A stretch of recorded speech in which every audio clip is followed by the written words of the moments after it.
What is going on, you guys? It's your boy Lone Wolf here, and today I am going to be ranking all of the Scream movies from worst to best. Now, I'm doing this in honor of Scream 5, aka Scream 2022, dropping on Paramount Plus. I don't know if it was a couple days ago at the time of this recording, or even last week at the time of this recording, but either way, I saw that it was on there, and now I have to do this video, because I was originally going to save this for when the DVD released on April 5th, but instead, we're going to do this now.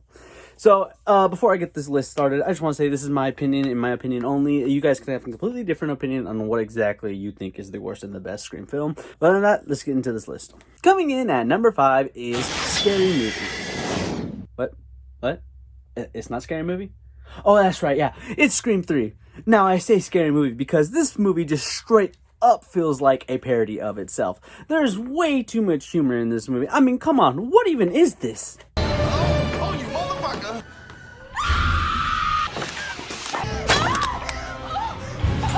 And not only that, that voice changer thing just does not seem realistic. I mean, if this shit fucking existed in real life, then give me one. Where can I buy one? I need one now. But beside those 2 points, I do think that the plot twist of Roman being Sidney's brother is fairly interesting, and I thought it was a decent plot point and plot twist. But at the same time, how are you going to do something like that and then completely forget about it in the next 2 films? Because Scream 4 doesn't ever acknowledge it, and the newest Scream doesn't even mention Roman at all. Speaking of Roman, how the fuck did he fake his own death? I mean, did he have like a personal makeup person hiding in his basement? I don't know. Like, it doesn't seem possible for him to actually be... It just doesn't seem possible for him to fake his own death like that. With that great of makeup, it just doesn't seem possible to me. And if it is possible for someone out there who can explain it, then explain it in the comments. But at least Roman can fake his death pretty well, because the kills that he does in this movie just seem really lazy and actually pretty survivable. I mean, look at this shit.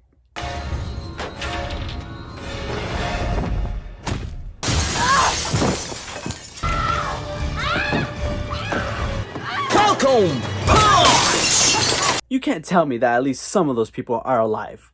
Ain't no way that they're dead. But overall, I do think that this film seemed good on paper before they wrote the script, and then when they executed it, it was just executed horribly. Which makes sense. I mean, they're probably just trying to retcon that horrible-ass movie out of the timeline. And now we'll move on to the next entry, which is number 4, Scream 2, Ghostface Goes to College. Now, I do have some love for this movie, which is why it's not the last fucking movie on this list. But at the same time, it is pretty low because of the fact that it tried to outdo the original and just couldn't get the job done. They did try to one-up the first kill of the movie, but I feel like it was trying too hard to surpass it, and it just couldn't. Like, there's no way you can surpass that opening kill. I mean, seriously, they tried way too hard.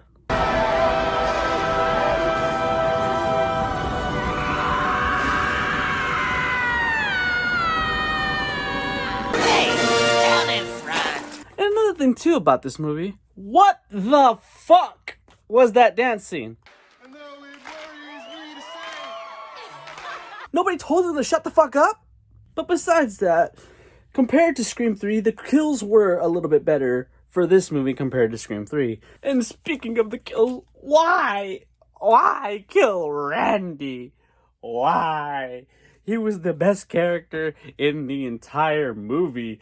In both Scream 2 and the first Scream, he was the GOAT. Now we're going to move on to the killers. Personally, I believe Mrs. Loomis was the better killer of the two. I believe Mickey was useless. I mean, he only wanted to just get fame from this shit. I feel like they could have just thrown Mickey out and not even included him as a killer. They could have just killed him off and had Mrs. Loomis be the killer for the whole movie.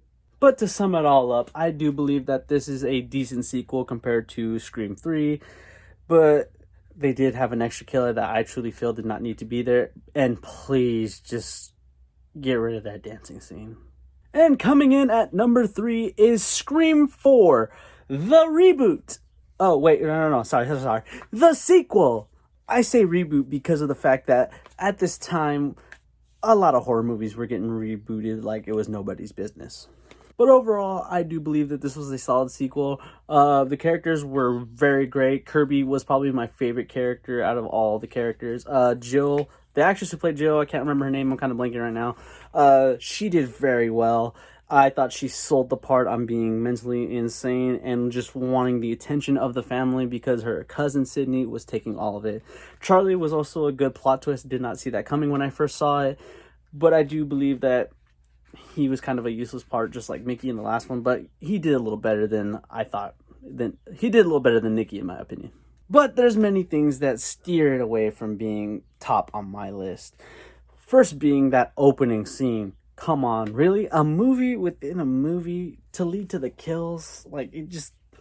I don't know. Someone was clearly on something when they thought of that idea. And another thing, too, was the kills were a little bit too much for me. Like, they were just over the top. There was no need for them to be that graphic or that just all out.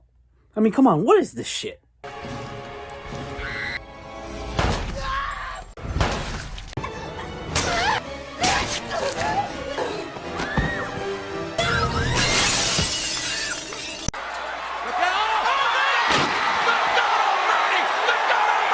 Another thing, too, that kind of put me off about this movie is the fact that I don't even know her name. I'm just going to call her Officer Lemon Square. She had way too creepy of a scene for someone who is not even a killer. Sorry about that. Just making my rounds before taking off. And I get they probably did that because of the fact that they were trying to say anybody could be the killer and make anybody suspicious. But come on, just looking at her, she does not look like she has an evil bone in her body. I mean, she makes goddamn lemon squares. But other than that, it was an overall good sequel. Great plot with a great plot twist. But the kills just felt like a little too much for me and other things I listed beforehand. And number 2 is Scream 5, aka Scream 2022. The Rise of the Reddit Killers. Now, this movie was just a fantastic sequel. Fucking amazing. I did not think that they could pull off a great sequel. I really thought they were going to pull like a Scream 3 with this one. But no, they pulled some magic out of the hat and it was just amazing. The film also did something that I never thought I would see in a Scream movie. It kept the opening victim alive. And yes, it was for plot purposes, but at the same time, I did not see that coming. I really thought Tara was going to die. Now, one thing that is very iconic with these movies that I did not mention with the other two is the fact that there's a lot of meta humor with this. Meta meaning like it's very self-aware. It's basically breaking the fourth wall. All the movies have meta humor in them, but this movie's meta humor is honestly really good. A little bit too much, but really good in my opinion. I love that in some scenes in this film that there's actually they make you think that there's going to be a jump scare, and it turns out there's not going to be a jump scare. They build up the music, and there's like something that you would expect to be hiding behind a curtain or a door, and there's nothing there. They build up the music for nothing. It is definitely part of the meta humor that I loved about it. A little too much for my opinion because it was like playing with my emotions, but I thought it was pretty good. Overall, I thought it was pretty good, and I'll give it a thumbs up. Now let's move on to the two killers of the film, Richie and Amber. Richie is the boyfriend of Sam, the main character of the film, also daughter of Billy Loomis, and Amber, the best friend of Tara. Now, these killers were obvious from the get-go once you see the film, and if you've seen other Scream films, you know what to look for, and these two were just obvious from the get-go. But that's a good thing because it's part of the meta humor that I love. They made it obvious because it's a fucking Scream movie, and meta is their thing. And they just made it obvious, and it worked for me. The only problem I have with them is the fact that their motives are too similar to Nikki's in Scream 2. They just wanted to get famous off it, and plus they met on Reddit. Like, that was so weird. They really tried to be woke and like stick with the modern times, which I appreciate with this film, but at the same time, why repeat the same formula? You could have done something completely different. Their kills, on the other hand, are actually something that is very good. I did like their kills in this film. It was pretty solid, but why they gotta do Dewey like that? Dewey! Why, Dewey? Why? I really didn't think they should have killed Dewey. I think they should have kept him alive, but it is what it is. Still good. Great death scene. A little gory for my taste, but, you know, it was a soldier's death. Hats off to you, Dewey. Now, one thing I did like about this film is the references to the entire franchise. I mean, they went in deep. Bringing back Officer Lemon Squares, freaking Randy's sister. It was fucking crazy to see all the references and all the characters coming back. It was insane. It was literally the end game of Scream movies. All around, this movie was amazing. A great sequel. Just phenomenal. I hope to God that when they make Scream 6, they can either one-up this movie or at least try to keep it a little bit above being better than this one. I hope they don't fuck up Scream 6, but who knows, we'll see. It's in production right now, but overall, this film was fantastic. And at number 1, the original, the one, the only, Scream, the king of meta. This first movie is just fantastic in so many ways. First of all, at the time of its release, it was the first of its kind to be super fourth wall breaking meta type shit. It was insane to see a horror movie act like that. I mean, they really get into the meta. It also created the most badass final girl in the history of horror. The only final girl, in my knowledge, to survive the entire franchise. Sidney Prescott, you goddess. It's the first film of the franchise. It basically set the tone for the rest of the series. It made Ghostface a horror icon that you see pretty much everywhere. The thing about this first movie too is it wasn't just your standard slasher or whatever. It was also a teen murder mystery, because there was really a whodunit. We did not know who did it. It wasn't like a big lumbering monster as Jason. It wasn't anything like that. No fucking killer clown. It was just a normal human being in a costume, and we did not know who the fuck it was. It could have been any one of these bands of misfits. Speaking of that band of misfits, I just loved all the characters, but especially Stu and Randy in this film. They definitely stole the show in this film.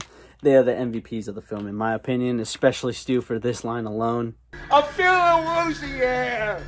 Even Randy for this iconic line as well. There's a formula to it. A very simple formula. Everybody's a suspect. This was also the first film to introduce like a fake out lead actress. Originally, in the first trailer, it shows Drew Barrymore in the first ever attack on the film.